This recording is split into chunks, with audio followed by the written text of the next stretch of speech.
This little youngster has seen aliens on Earth, and he now wants to know why they are here. He's going to be shocked by the response. In 1979, Carl, an Alaskan, was returning home from work in Wrangell. He was operating his truck when all of a sudden, the truck in front of him that belonged to a friend rose into the air.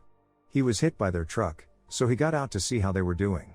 He quickly fled after spotting a UFO hovering overhead. He saw the UFO just above him as he ran through the jungle. He was lifted off the ground by a beam that emerged from the UFO, which also fully paralyzed him.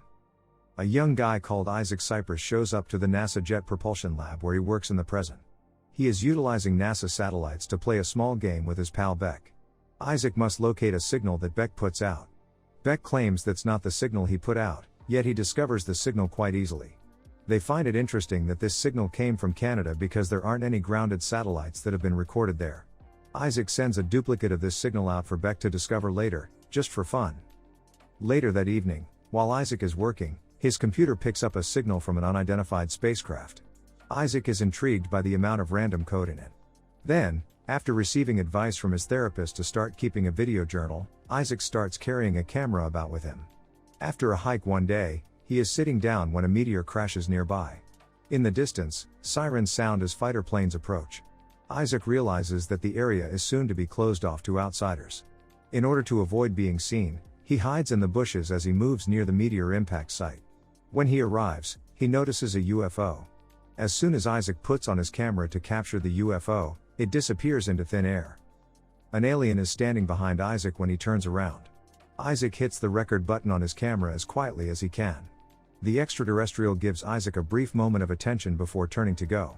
After the alien departs, Isaac attempts to flee but passes out halfway.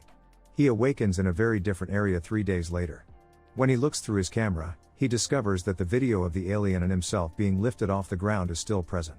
On his arm, there is an odd mark. When Isaac gets home, he sits on his bed and thinks. When he glances at his TV, it instantly vanishes before his eyes. When he reaches out to touch the area where the TV was, he discovers that his hand is passing through an unseen barrier that appears to lead to another realm. When he concentrates a little more, the TV starts up again.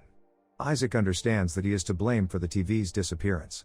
To verify, he does the experiment once more using his camera. Isaac visits a physician and has an X-ray taken on his arm. The findings indicate that he had a shattered arm bone, but it's odd since the fracture is precisely straight, as if the bone had been sliced with a knife. When Isaac arrives at the office, he demonstrates to Beck how he can make things vanish into other realities.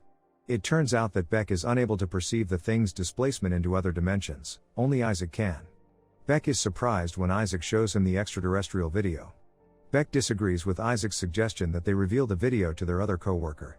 As soon as he gets home, a frustrated Isaac posts the video to the internet with the caption "alien abduction footage."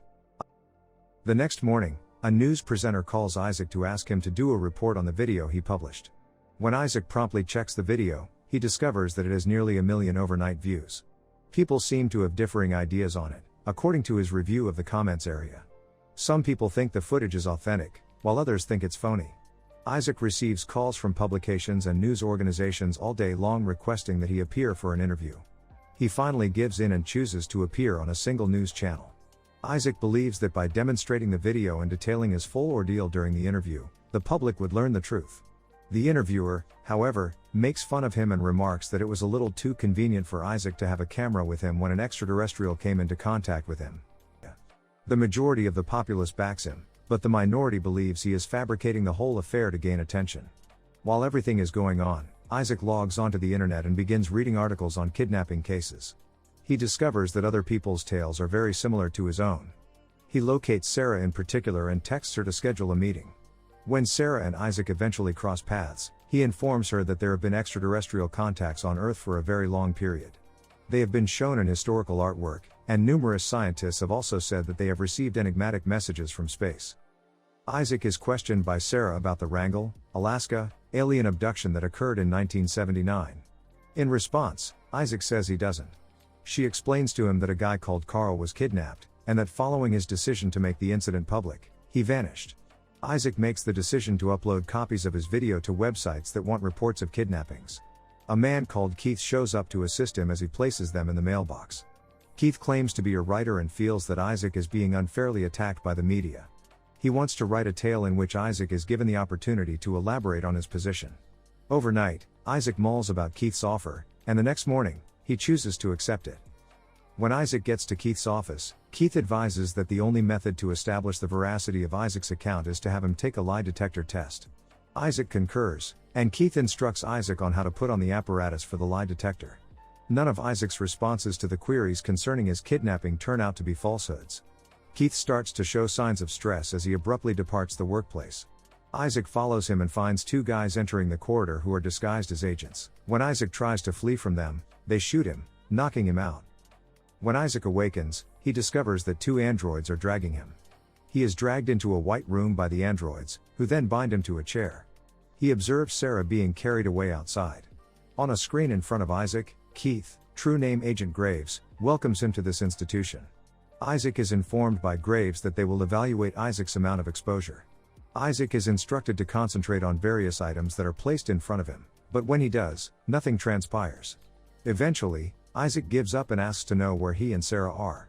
Isaac tells a fib when Graves asks if he knows where Carl is and claims he knows nothing about him. After that, Isaac gets out of his chair and battles the androids to get away.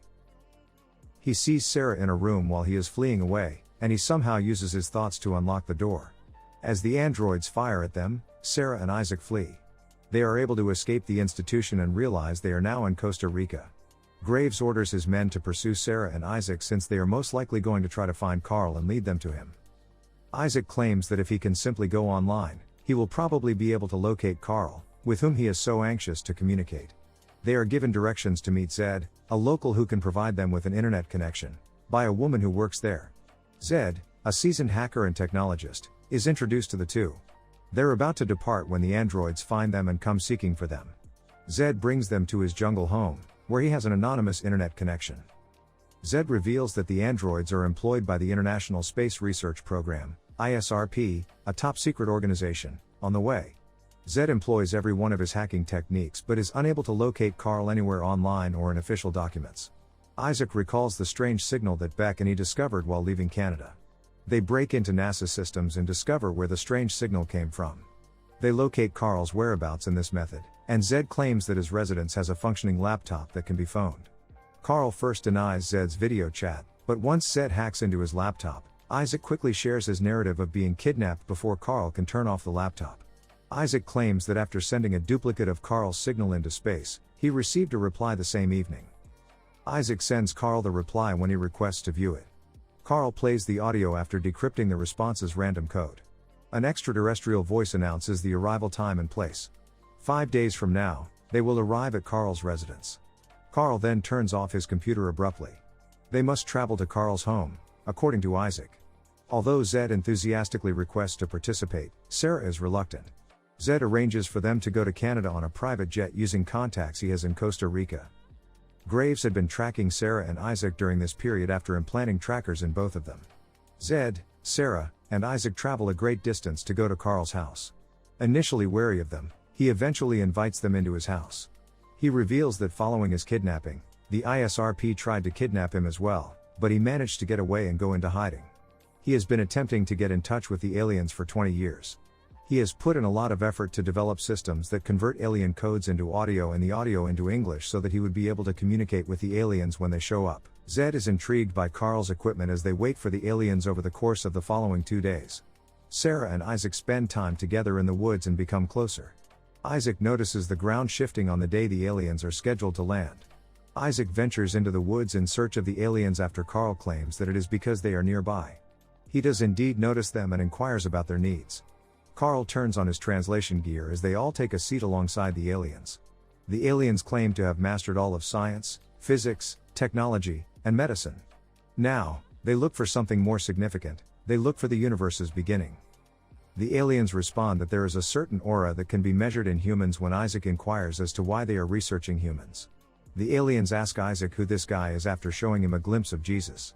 When Isaac inquires as to why they are interested in him, the aliens respond that he appears to be crucial to the universe's beginning. He has a link to the aura that lives inside everyone. Sarah queries the significance of the markings on Isaac's and her arms. The alien produces a tool that cleanly divides her arm, and a tracker emerges. The tracker was implanted in them by the aliens for their records. Isaac is informed by the aliens that on his planet, seeing is believing. Despite all of their progress, they have discovered that seeing is truly believing. Graves and his soldiers suddenly appear outside and order Carl to come out. Graves' personal grudge towards Carl is made clear because his father was in the truck in front of him when Carl was kidnapped. Graves asks Carl why his father was never discovered, but Carl is unable to respond. Carl is shot by Graves' soldiers. While rushing to check on Carl, Sarah gets shot as well. Isaac is instructed by the alien to concentrate and use his senses. When he does this, the entire home is propelled into another realm. He is able to transport everyone into the other dimension, keeping Graves and his men out of the way. The aliens then cure Sarah and Carl with the use of their powers. They all proceed to leave in the alien UFO as they go straight by Graves. After 6 months, Isaac and Sarah have established a regular existence on a distant island. They are now a couple. Zed and Carl have launched their own clandestine technology company in the interim. Graves' illegal behavior at Carl's home has resulted in his termination from ISRP. Isaac keeps posting video journals on a regular basis.